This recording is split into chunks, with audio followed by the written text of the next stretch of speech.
आदाब नमस्कार, मेरा नाम है अब्दुल लकीब। अभी हम मौजूद हैं गच्चीबावली के इस रोड पर, जो इस ओर से उर्दू यूनिवर्सिटी की तरफ जाती है, जहां से प्रत्येक दिन हज़ारों बच्चों का आना-जाना लगा रहता है।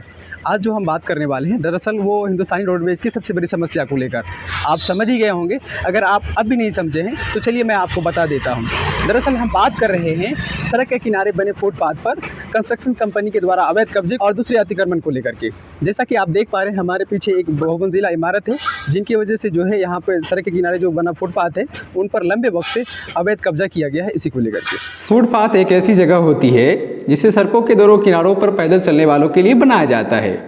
हिंदुस्तान के अधिकांशतः सड़कों के किनारे बने फुटपाथ आपको अतिक्रमित मिलेंगे, जिसके कई कारण होते हैं, जिसमें शामिल है फुटपाथ पर अवैध कब्जा और अन्य गतिविधियों का होना, जैसे छोटा व्यवसाय, ठेला लगाना और गुमटी का होना। खासकर शहरों की सड़कों पर फुटपाथ के बिना चलना किसी चुनौती से कम नहीं होता है। पैदल चलने वालों के लिए फुटपाथ की अहमियत अलग ही स्थान रखती है। सेंट्रल रोड इंस्टीट्यूट की रिपोर्ट की माने, फुटपाथ न होने की वजह से 10 पैदल चलने वालों में 9 लोग अपने आप को असुरक्षित महसूस करते हैं। कंस्ट्रक्शन कंपनी के द्वारा फुटपाथ पर अवैध कब्जा और निर्माणाधीन बिल्डिंग की तरफ बड़ी ट्रकों के परिचालन की वजह से आए दिन दुर्घटना के मामले सामने आते हैं, जिससे इस रास्ते से चलने वाले छात्र और राहगीरों को कई तरह की दिक्कतों का सामना करना होता है। कंस्ट्रक्शन कंपनी के फुटपाथ पर अवैध कब्जे पर जीएचएमसी की कार्रवाई न ही के बराबर देखने को मिलती है, जबकि दूसरी ओर फुटपाथ पर ठेला लगाने वालों पर जीएचएमसी की तरफ से कार्रवाई देखने को मिल जाती है। ठेला लगाने वाले गरीब वर्ग के लोगों का कहना है कि नगर निगम की तरफ से हम सबों से जबरन पैसे वसूले जाते हैं, फिर भी हमारा कोई अस्थायी पता नहीं होता है। जबकि होना तो ये चाहिए कि सड़कों पर फुटपाथ पर किसी तरह का अतिक्रमण न हो, जिनसे पैदल चलने वालों को किसी तरह की दिक्कतों का सामना नहीं करना पड़े, वही दुर्घटना के मामले सामने नहीं आए।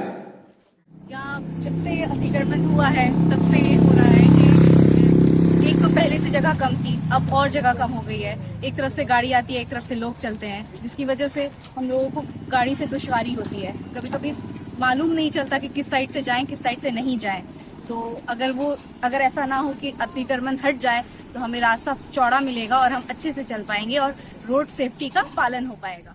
जहां सरकार अतिक्रमण को रोकने के लिए बहुत सारे नियमों का प्रावधान बनाती है, लेकिन वही दूसरी ओर जीएचएमसी के जिम्मेदारों के मिलीभगत से बिल्डर सड़कों के फुटपाथ पर अतिक्रमण करने में कामयाब हो जाते हैं। लेकिन जब हम वही इनके दूसरे पहलू में जाते हैं, तो कोई अगर देश का अगर आम तबका जो गरीब है, वो अगर सड़कों के फुटपाथ पर अगर ठेला लगाता है या गुमटी लगाता है, तो उनसे जीएचएमसी के जिम्मेदारों की तरफ से लाखों रुपये वसूले जाते हैं। लेकिन वो फिर भी हर दिन अपने ठेला को लगाने के लिए इधर से उधर भटकते रहते हैं, जबकि हमारे देश का संविधान के अनुच्छेद 14 कानून के समक्ष बराबरी की बात करता है। लेकिन जब हम अतिक्रमण पर कार्रवाई को देखते हैं, तो ये हमें अमीरी और गरीबी परिप्रेक्ष्य में नज़र आता है, जो एक लोकतांत्रिक देश के लिए किसी भी हिसाब से सही नहीं है। क्योंकि हमारे देश का संविधान कानून के समक्ष बराबरी की बात करता है, वो समानता की बात करता है।